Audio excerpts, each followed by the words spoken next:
ஆதவ அர்ஜுனா இது முன்ஜாமீன் கேட்டிருக்காரு. அங்கே வந்து இது திமுக இவங்க அரசாங்க வக்கீல்கள்னு சொல்கிறாங்க. இவர் வந்து இதாக பேசினார், திமுகவை கரூர் சம்பவத்தில் மோசமாக வீடியோ போட்டார் அப்படின்னு சொல்லி முன்ஜாமீன் கொடுக்காதீங்க ஆதவ அர்ஜுனாவுக்குன்னு வாதாடுறேன். நான் என்ன சொல்கிறேன், நான் சட்டப்படி தான், இந்த நாட்டில் சட்டத்தின் ஆட்சியை தான் நடக்கணும். சட்டம் என்ன சொல்லுது, நீங்கள் பேசவே கூடாதுன்னு சொல்லுதா? வெள்ளக்காரங்காலத்தில் பார்த்தீங்கன்னா வாய்ப்பூட்டு சட்டம் போட்டாங்க 2 பேருக்கு.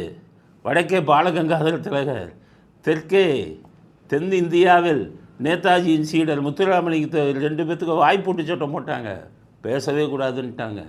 அப்போ இங்கே தெற்கே இருந்த ஒரு முத்துராமலிங்க தேவர் வந்து மீட்டிங் போவார், போய் உக்காந்துருவார். உட்காந்து மற்றவங்கள்லாம் பேசுவாங்க, அவர் கேட்டுக்கிட்டே இருப்பார். ஆனால் அவர் பேச மாட்டார், எதிர்த்து வந்துடுவார்.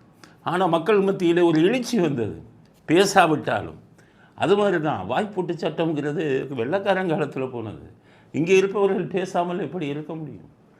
ஆர்டிக்கல் 19 இந்திய அரசியல் சட்டம், பேச்சுரிமை வந்து ஒரு இந்தியர்கள் அனைவருக்கும் பேச்சுரிமைங்கிறது ஒரு அடிப்படை உரிமை. தான் நினைத்ததை பேசக்கூடியது வேணும், பேசலாம். அப்படி மீறி பேசினா அவதூறு வழக்கு தான் போடணும். அதை கைது பண்ணி ஜெயிலுக்கு அனுப்புறதெல்லாம். ஏன்னா சுப்ரீம் கோர்ட் வந்து உச்ச நீதிமன்றம் நிறைய வழிகாட்டுதல் என்ன சொல்லுதுன்னா, அதாவது ஃபேர் வியூஸ், தங்களுடைய ஒரு கருத்துக்களை நடுநிலைமையான முறையில் சொல்லுவதற்கு வந்து குற்றமாகாது. ஃபேர் வியூஸ், பொலிட்டிக்கல் கமெண்ட்ஸ், அரசியல்வாதிகள் அரசியல் சம்பந்தமான கருத்துக்களை தெரிவித்தால் அது குற்றமாகாது, அப்படி தான் சொல்லுது. அதனால் யாரும் பேசக்கூடாதுன்னு நீங்கள் நினைக்கக்கூடாது. ஆதவ அர்ஜுனா ஒரு எதிர்கட்சியில் சேர்ந்தவர், அவர் பேசுகிறாருன்னா அந்த கருத்துக்களை பேசுவதற்கு உரிமை இருக்குல்ல. எல்லோரையும் கைது பண்ணுவது என்பது தவறான ஒரு அணுகுமுறை.